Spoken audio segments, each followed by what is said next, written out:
Shalom saudara-saudara.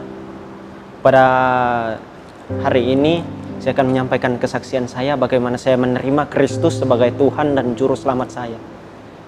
Nama saya Brian Jordi Adrianto Iba. Saya umur sekarang 19 tahun. Saya berasal dari Sulawesi Tengah.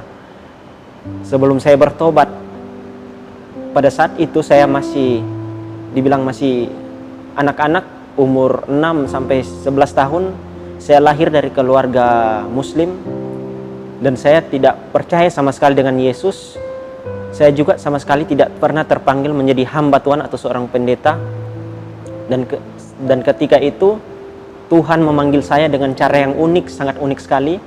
Dulu ibu saya seorang Kristiani juga, tapi karena kekayaan yang dimiliki oleh ayah saya, ibu saya berani menjual Yesus. Dia menikah dengan ayah saya sehingga dia menjual imannya, dan ketika itu saya dilahirkan juga. Saya nggak tahu apa yang dipikirkan oleh ibu saya pada saat itu. Ketika saya lahir, Tuhan juga memberikan peringatan kepada ibu saya bahwa jalan yang dia miliki itu jalan yang dia pilih itu sebenarnya sudah salah. Ayah dan ibu saya sering bertengkar pada tahun 2007, 2006 dan seterusnya. Saya sudah lupa tahun berapa itu, pokoknya 2006 atau 2007, sering bertengkar. Mereka sering menggunakan benda tajam, kejar-kejaran, lari-larian kemana aja demi harta. Pada saat itu saya sangat sedih sekali melihat kondisi dari keluarga saya. Saya menangis. Saya berdoa kepada Tuhan. Kok keluarga saya jadi begini sih? Di mana keadilan Tuhan gitu? Dan pada saat itu, sering berjalannya waktu, saya mendapatkan sebuah ilham dan sebuah panggilan yang berasal dari Allah sendiri, dan di mana saya memiliki sebuah pengertian. Dan pada saat itu juga saya nggak tahu siapa Allah saya. Yang saya kenal Allah saya itu adalah zat, tidak berbentuk, tidak mewakili apapun itu. Ketika saya sembahyang menyembah Tuhan, ada salah satu perkataan yang saya sering ucapkan, yang agama saya anjurkan, yaitu apa? Tunjukkanlah kami jalan kebenaran. Tunjukkanlah kami jalan kebenaran. Saya sudah mempercayai Tuhan. Saya mempercayai Allah. Yang katanya saya mempercayai Allah pasti masuk surga. Tapi kok kenapa selalu ada kata tunjukkanlah kami jalan kebenaran? Itu menunjukkan bahwa kepastian masuk surga tidak pasti. Tapi saya mengerti bahwa semua agama mengajarkan kebaikan. Iya, mengajarkan kebaikan. Tetapi beda dengan kekristenan yang saya dapat. Pada saat itu saya membaca Alkitab. Kenapa saya bilang membaca Alkitab? Pada saat saya memberanikan diri saya membaca Alkitab, padahal diri saya bukan orang Kristiani. Karena di kitab saya sebelumnya itu menganjurkan untuk membaca Alkitab. Kalau nggak percaya coba cek sendiri di kitabnya yang sebelumnya, cek sendiri. Itu berada di Ali Imran ayat 45. Di situ dikatakan bahwa Tuhan sendiri, Allah Subhanahu wa taala, menurunkan Taurat dan Injil, dan di dalam Injil itu ada cahaya dan kebenaran bagi orang-orang bertakwa. Makanya saya memberanikan diri untuk membaca Alkitab. Saya baca Alkitab dari Kejadian, mungkin saya lampang-lampang pada saat itu, dan saya mendapat satu ayat yang itu di Injil Yohanes ayat 1, bahwa dikatakan di sini, pada mulanya adalah firman. Firman itu bersama-sama dengan Allah, dan Allah itu adalah firman itu sendiri. Dan di ayat 3, di sini dikatakan segala sesuatu dijadikan oleh Dia, tanpa Dia tidak ada sesuatu pun yang jadi. Nah, saya mulai berpikir, firman, siapa firman itu? Siapa kalimat itu? Siapa perkataan itu? Ketika saya baca di Ali Imran ayat 45, di situ yang dikatakan firman itu sendiri adalah Isa Al-Masih. Saya mulai penasaran siapa Isa Al-Masih ini, karena di Al-Maidah, di Al-Maidah 46 dianjurkan untuk membaca Alkitab, membaca Injil, karena di dalam Injil ada petunjuk, cahaya dan kebenaran. Dan di situ saya mulai beberapa tahun, saya mulai untuk mencari kebenaran itu, siapa firman, siapa Isa Al-Masih itu, saya cari, saya baca semua. Dan saya mendapat siapa Isa Al-Masih itu adalah Yesus Kristus itu sendiri. Anak Maria, biasa disebut Ibnu Maryam, putra Maryam. Kalau di Ali Imran ayat 45 dikatakan bahwa di situ firman, kalimatullah, perkataan Allah yang sudah ada sejak awal, yaitu Isa Al-Masih itu sendiri, Yesus Kristus. Sebelum dia jadi, sebelum segala sesuatu jadi, sesuatu pun dia sudah ada sebelum segala sesuatu jadi. Dan makanya itu saya cari selama 8 tahun. Saya benar-benar nggak main-main ketika saya membandingkan kedua kitab ini. Karena pada saat ini saya percaya bahwa Alkitab itu adalah firman Allah. Nemun, wamin, ya, dan amin. Karena di luar Alkitab bukan firman Allah. Ketika saya baca di Yohanes 8 ayat 58 di sini, kata Yesus kepada mereka, aku berkata kepadamu, sesungguhnya sebelum Abraham jadi, aku telah ada. Sebelum Abraham jadi, dia telah ada. Segala sesuatu diciptakan oleh dia, firman Allah. Saya mulai berpikir di sini, kok bisa gitu? Bahwa yang dikatakan bahwa orang Kristen itu menuhankan manusia. Tuhankan manusia. Kenapa bisa manusia jadi Tuhan? Apakah itu bukan berhala? Saya bilang bukan. Tanpa kita menuhankan Yesus, Yesus sudah Tuhan dari awal. Tanpa dia menjadi manusia, dia sudah Tuhan dari awal. Karena dia adalah Allah itu sendiri, firman Allah.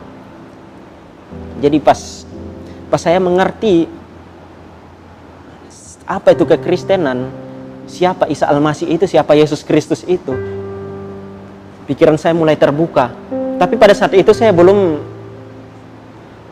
nggak kepikiran bahwa saya akan menjadi hamba Tuhan.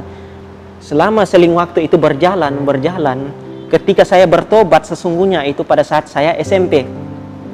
Saya menerima Yesus. Saya banyak memberitakan Yesus, siapa firman Allah itu sendiri. Karena Allah yang kita pahami sekarang adalah Allah yang sebenarnya. Gitu. Allah tanpa firman itu kosong. Jadi kalau mau bilang Allah itu bukan firman, itu dia bukan apa-apa. Karena Allah menciptakan segala sesuatu dengan firman. Yang dikatakan di agama saya sebelumnya, Allah menciptakan segala sesuatu itu menggunakan kum fayakum, yang berarti dengan perkataannya. Jadilah terang, jadilah ini, jadi ini, gitulah. Jadi setiap orang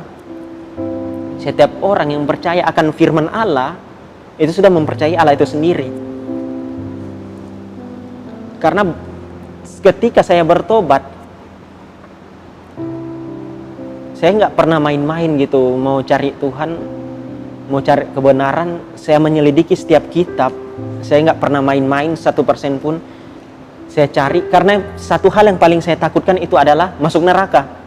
Karena bicara dengan masuk neraka itu adalah abadi. Jikalau engkau masuk neraka, engkau mau minta ampun di neraka pun itu nggak akan diampuni. Makanya saya paling takut itu saya masuk neraka, gitulah. Semua agama mengajarkan kebaikan, tetapi belum tentu semua agama mengajarkan kebenaran, gitu. Agama mengajarkan kebaikan, tapi belum tentu mengajarkan kebenaran, gitu. Jadi di sini saya mengerti bahwa kekristenan itu bukan mengajarkan untuk menjadi hidup yang baik, tetapi menjadi hidup yang benar. Hidup yang baik tetapi tidak menjadi hidup yang benar itu sama saja dengan omong kosong.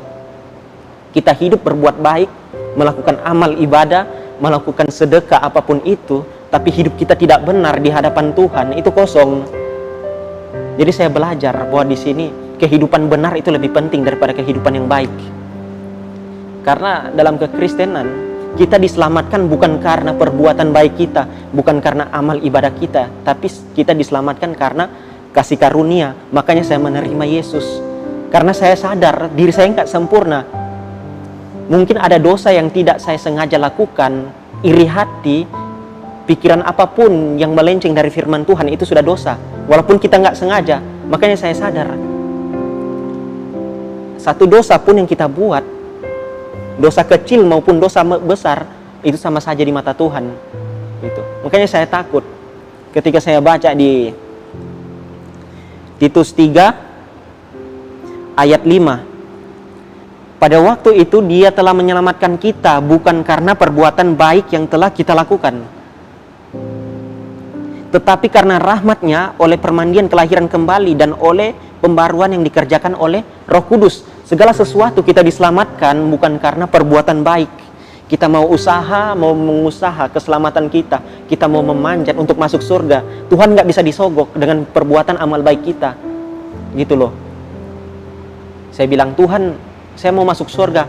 Saya berbuat baiklah, saya sembayanglah, saya mau memberi sedekah. Oh, nggak bisa.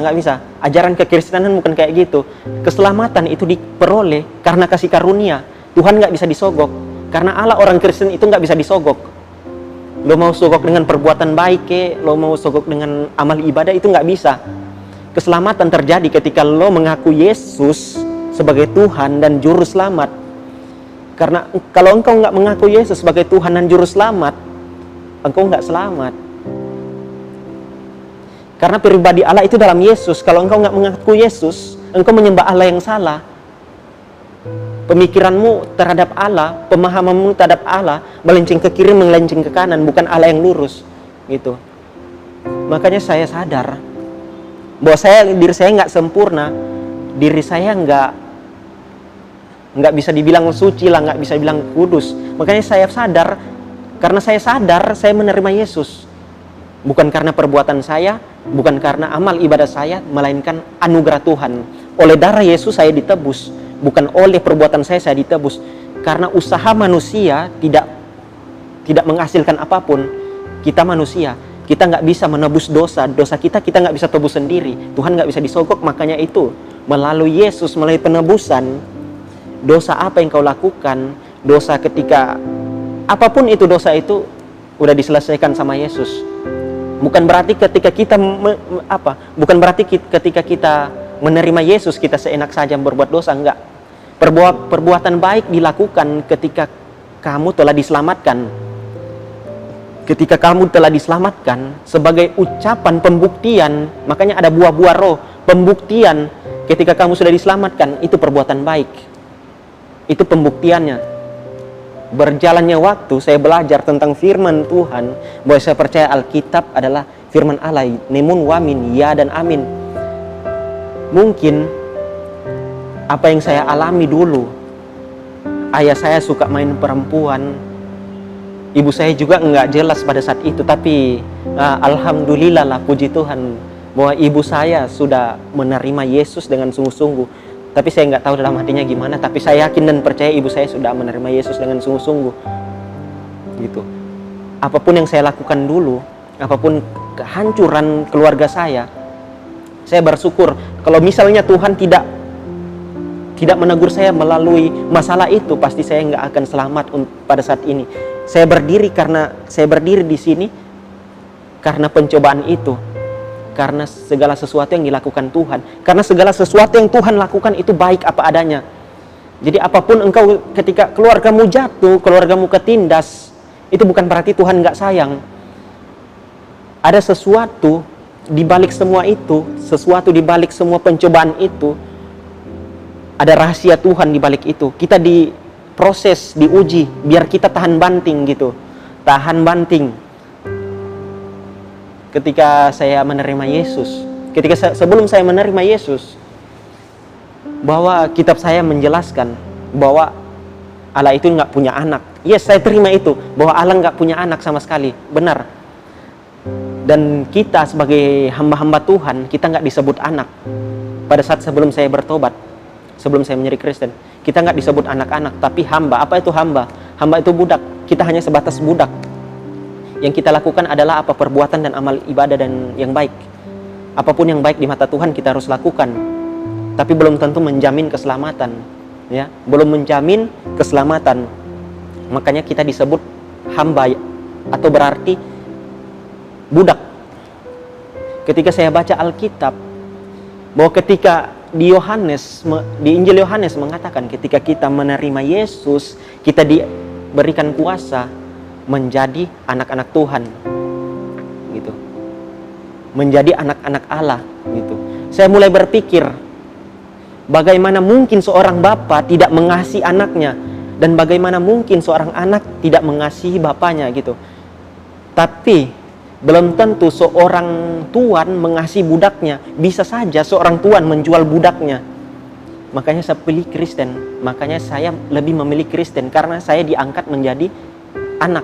Saya nggak mau kalau saya cuma menjadi hamba. Saya mau kalau saya menjadi anak. Karena ketika saya menjadi anak, saya mempunyai hubungan intim, hubungan yang lebih dekat lagi bersama dengan Bapa saya, yaitu Yesus Kristus, yaitu Allah itu sendiri. Karena pasti dijamin 100% Bapa mengasihi anak dan anak pasti mengasihi Bapanya. Itu nggak bisa dihindari. Dalam kesaksian saya berjalan seiringnya waktu, jatuh bangun hidup saya, mungkin pada saat ini saya singkat kesaksian saya. Saya sangat singkat sekali. Karena kalau mau dibicarakan panjang, buku pun menulis kesaksian saya itu tidak cukup. Gitu. Jadi berjalannya waktu, seiringnya waktu berjalan, SMP, SMA. Pada saat SMA itu pertama kali saya bertobat, sungguh-sungguh menerima Yesus. Saya berhenti untuk membanding-bandingkan kitab. Karena final dari kebenaran itu Alkitab itu sendiri. Final dari kebenaran, Alkitab tidak bisa didebatkan. Karena ini final dari kebenaran sesungguhnya. Firman Allah itu final.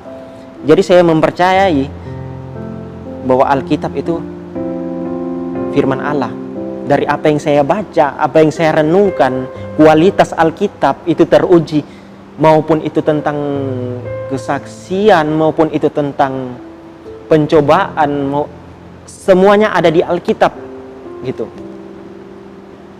Saya menangis ketika saya melihat pertobatan Ayub yang ceritanya Ayub adalah orang yang soleh, orang yang takut akan Tuhan, tapi bagaimana Tuhan tetap memberikan dia pencobaan gitu. Mungkin pencobaan itu bisa dibilang lah bukan Tuhan yang melakukan pencobaan itu, tetapi Tuhan mengizinkan pencobaan itu masuk dalam hidupnya Ayub gitu.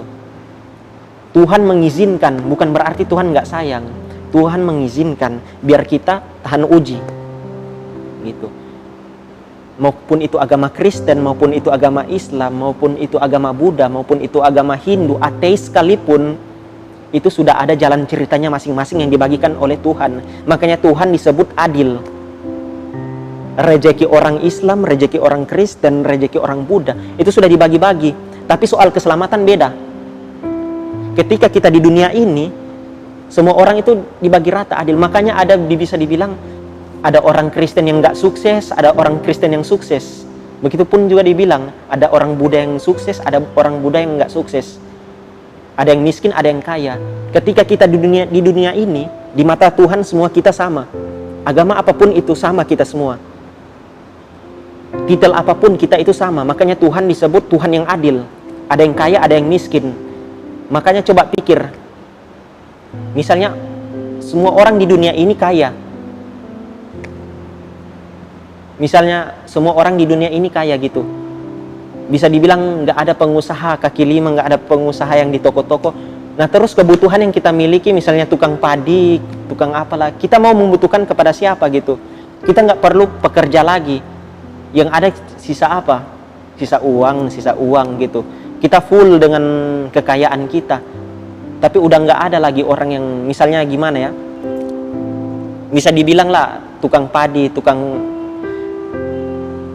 kebun lah, udah nggak ada karena semua orang udah kaya, udah nggak butuh itu lagi.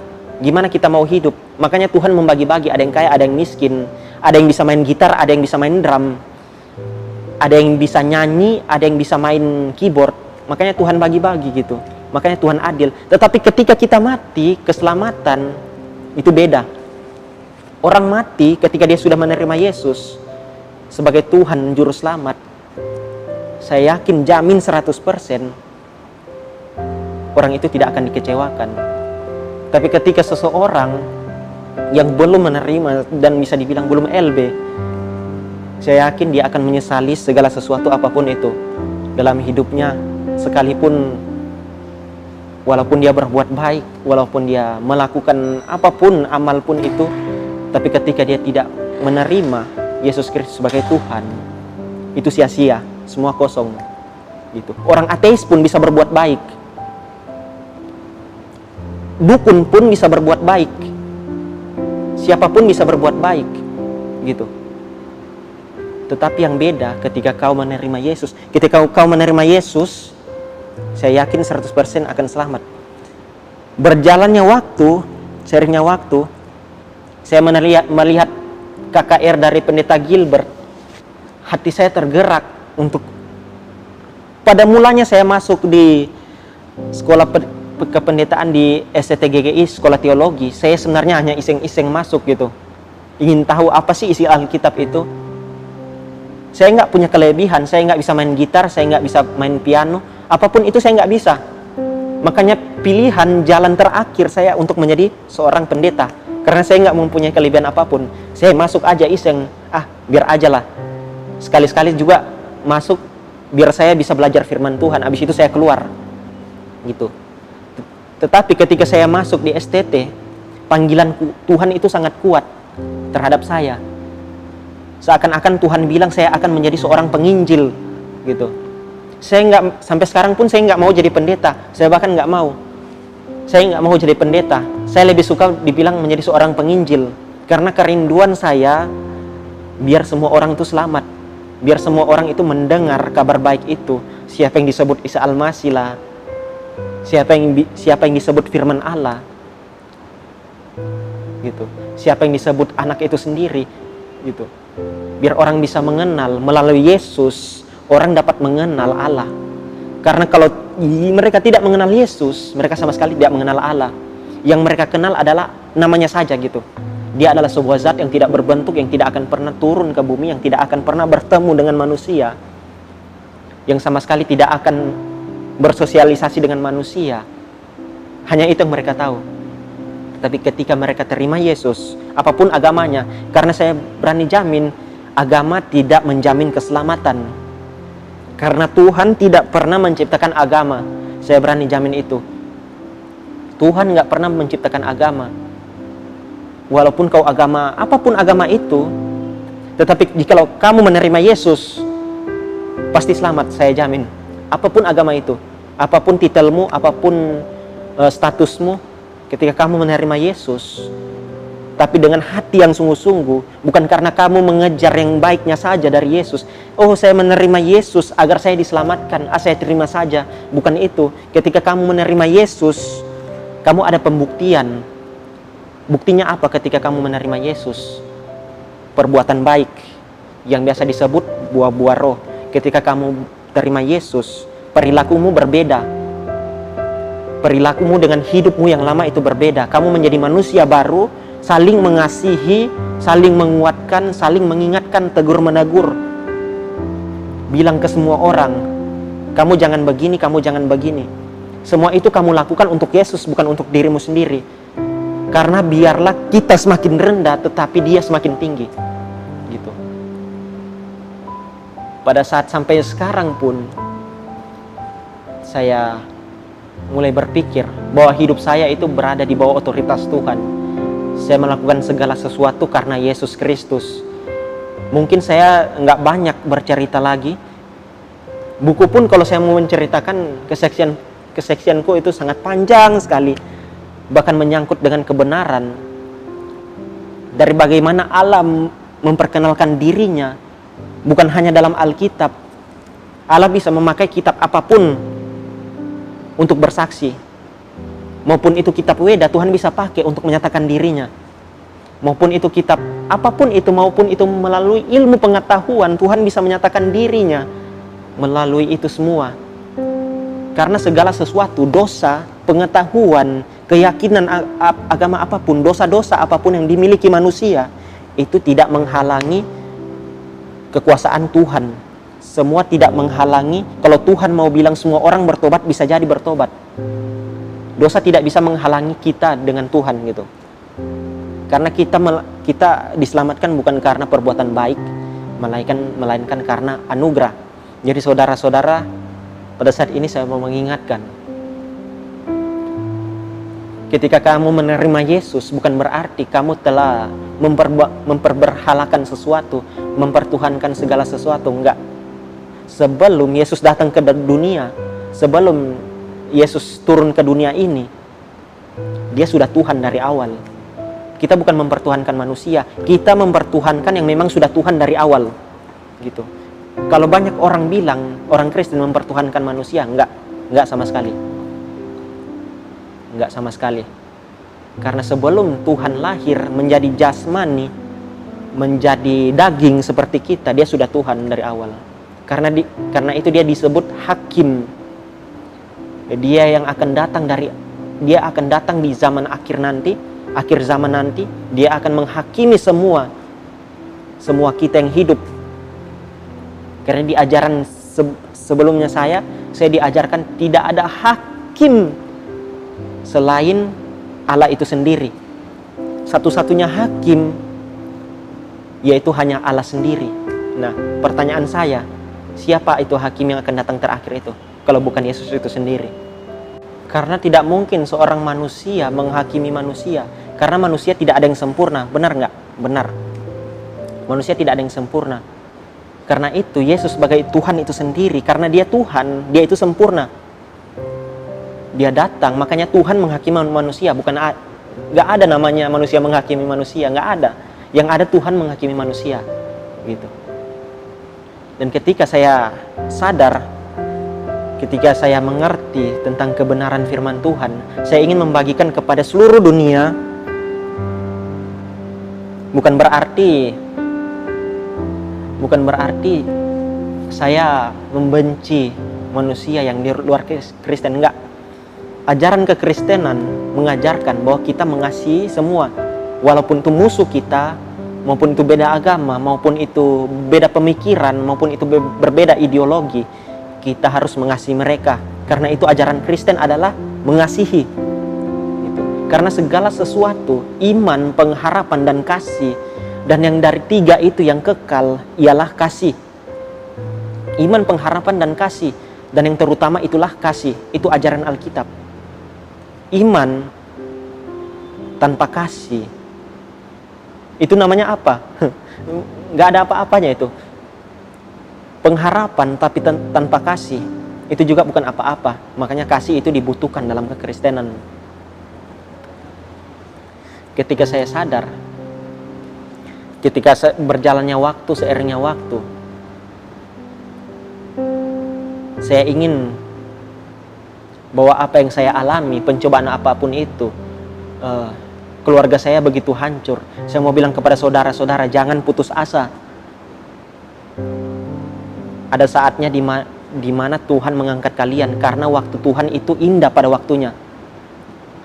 Ketika engkau ditindas, ketika engkau dilecehkan, ketika engkau dicaci maki, ketika engkau diinjak-injak dan dihina, jangan putus asa, bangkit. Berharap kepada Tuhan. Minta pertolongan kepada Yesus. Jikalau engkau meminta segala sesuatu dalam nama Yesus, pasti Allah akan mengabulkannya. Gitu. Dalam nama Yesus, saya jamin 100%, jikalau Anda meminta dalam nama Yesus, Allah pasti akan mengabulkannya. Saya jamin 100%. Karena dalam pengharapan iman kekristenan, pengharapan kita itu hanya di dalam Yesus. Karena inti utama dari kekristenan, sentral yang utama dari kekristenan hanya Yesus. Ketika berjalannya waktu, saya ditindas apapun itu. Saya juga orangnya bisa dibilang goblok lah, nggak tahu apa-apa lah dalam sekolah saya.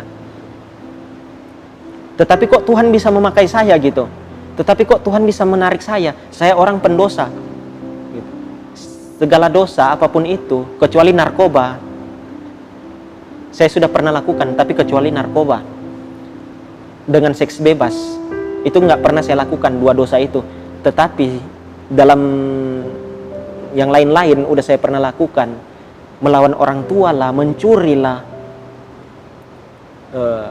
mabuk-mabukan lah, apapun itu sudah saya pernah lakukan. Dosa apa yang saya nggak pernah lakukan? Kecuali narkoba dan seks bebas, saya nggak pernah lakukan. Saya nggak pernah sentuh itu sama sekali, gitu. Tetapi kok Tuhan tetap memilih saya? Gitu. Terkadang kita berpikir gitu, hidup saya hancur kok. Iblis terus menindas. Engkau sudah jadi pendosa yang besar, engkau nggak mungkin diselamatkan. gak usahlah kau berharap gitu. Iblis terus menindas. Jangan biarkan iblis menindasmu. Engkau bangkit, usahakan dirimu agar tetap berjuang dalam keselamatanmu. Hidup suci, hidup kudus, perjuangkan. Gitu. Perjuangkan, walaupun engkau tetap jatuh, tetap bangkit. Berharap kepada Yesus, terus berharap kepada Yesus. Ketika engkau jatuh, terus berharap, jangan ada henti-hentinya. Terkadang saya berpikir, kok Tuhan lebih banyak memakai orang yang rusak. Kenapa nggak orang yang alim? Kenapa nggak orang yang kudus? Gitu. Terkadang Tuhan memakai orang yang rusak, karena menurut Tuhan, di mata Tuhan, orang yang rusak itu sempurna bagi Tuhan. Karena ketika kita rusak, kita menuju, misalnya saya memiliki suatu perumpamaan, yaitu ada jalan sebelah kiri dan sebelah kanan. Jalan sebelah kiri itu jalan yang salah, sedangkan jalan sebelah kanan itu jalan yang benar. Kau orang yang rusak, Tuhan bilang, kau pergilah ke jalan sebelah kanan. Enggak, saya enggak mau, saya pergi ke jalan sebelah kiri. Saya melawan Tuhan. Bukan berarti, tapi ketika saya pergi ke jalan yang sebelah kiri, Tuhan enggak pernah meninggalkan kita. Tuhan terus berada berserta kita. Karena dalam Alkitab mengatakan, Tuhan tetap menyertai kita dalam keadaan apapun itu. Kita pergi ke sebelah kiri, ketika kita pergi ke sebelah kiri, jalannya mentok, udah nggak ada lagi. Saya menyesal kepada Tuhan, gitu. Aduh Tuhan, saya menyesal pergi ke sebelah kiri. Mendingan saya nggak pergi ke jalan sebelah kiri. Saya lebih baik dulu saya pilih pergi ke jalan sebelah kanan. Saya menangis, saya balik kepada Tuhan.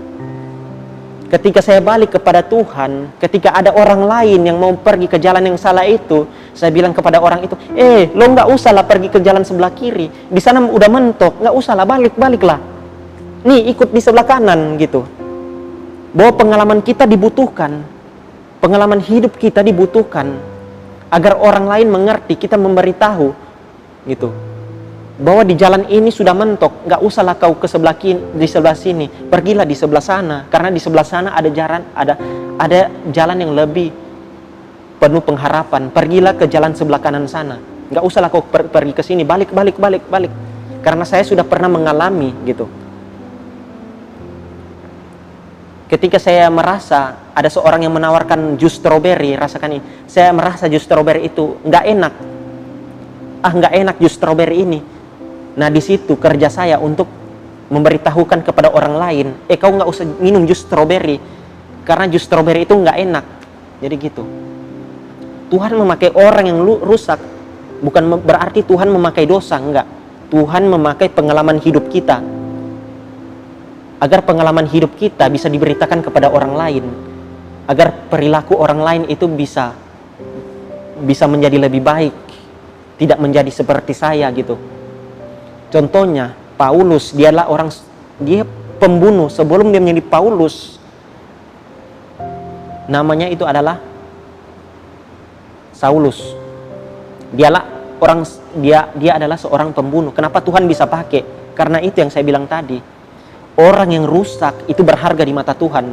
Satu domba yang hilang itu berharga bagi Tuhan. Alkitab yang mengatakan, ketika satu domba itu hilang dari 100 domba, ketika ada satu domba yang hilang, tinggal 99 domba dan satu domba yang hilang, Tuhan meninggalkan 99 domba ini dan dia pergi mencari satu domba yang hilang itu.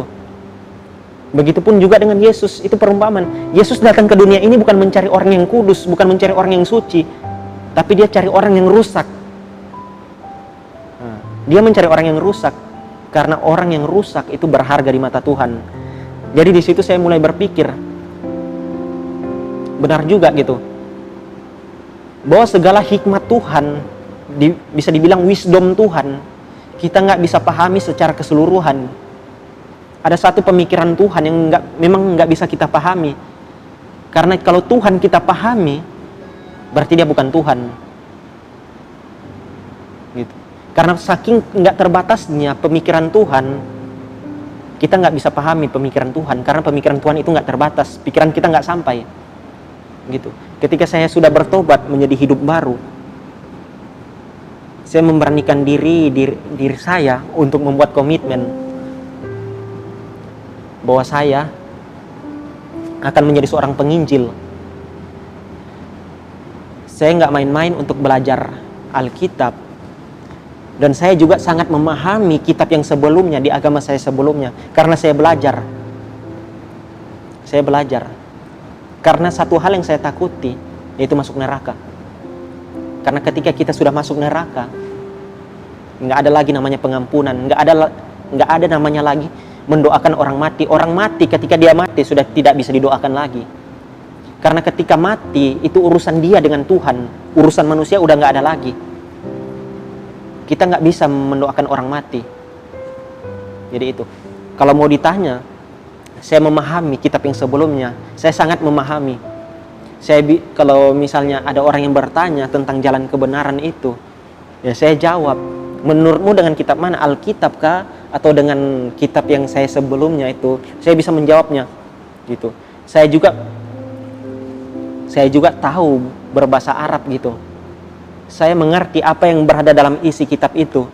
Saya mengerti apa yang dimaksud dari kitab itu. Saya mengerti apa yang ditujukan kitab itu. Saya mengerti. Tetapi pada saat ini saya nggak mau mengutarakan semuanya. Karena ini adalah sebuah kesaksian yang sangat terbatas. Kiranya kesaksian ini bisa menjadi sesuatu yang bisa membangun dan menyadarkan saudara-saudara. Karena kerinduan saya bukan hanya saya bersaksi, tetapi saudara-saudara sekalian bisa bersaksi semuanya, menyampaikan. Kalau saya berkhotbah, saya suka sekali mengajar. Saya mengajar tentang Yesus Kristus, saya mengajar tentang Isa Al-Masih, saya mengajar tentang firman Allah. Saya bagikan ke orang lain dan orang lain itu membagikan kepada semua orang, gitu. Jadi bertahap, saya membagikan kepada jemaat, jemaat membagikan kepada di luar, gitu. Agar semua orang Kristen bisa bersaksi, agar semua orang Kristen bisa menginjil. Jadi kiranya apa yang saya sampaikan bisa membuat kita sadar, di luar Yesus tidak ada jalan kebenaran. Satu ayat lagi di Yohanes 14 ayat 6, ini kata yang membuat hati saya tersentuh pada saat pertama kali saya bertobat. Di sini dikatakan ayat 6, kata Yesus kepadanya, akulah jalan dan kebenaran dan hidup. Tidak ada seorang pun yang datang kepada Bapa kalau tidak melalui aku. Tidak ada seorang pun yang datang kepada Bapa. Siapa Bapa itu? Allah. Orang tidak dapat mengenal Allah kalau dia tidak mengenal Yesus. Karena jikalau kita telah mengenal Yesus, kita telah mengenal Bapa di sorga. Jikalau kita telah melihat Yesus, kita telah melihat Bapa di sorga. Apapun yang dilakukan Yesus itulah perbuatan Bapa. Jadi hanya itu, sekian. Kiranya kesaksian yang singkat ini menjadi sesuatu yang menjadi pelajaran buat kita, bahwa kesaksian kita itu sangat dibutuhkan. Kesaksian kita, pengalaman hidup kita itu dibutuhkan orang lain, agar orang lain melihat pengalaman hidup kita itu seperti apa sih. Apa yang lo rasakan ketika kau hidup dalam dosa? Apa yang kau rasakan, siksa atau enak gitu. Sekian hanya dari saya, Brian Jordi Adrianto Iba. Assalamualaikum warahmatullahi Isa Al-Masih. Shalom.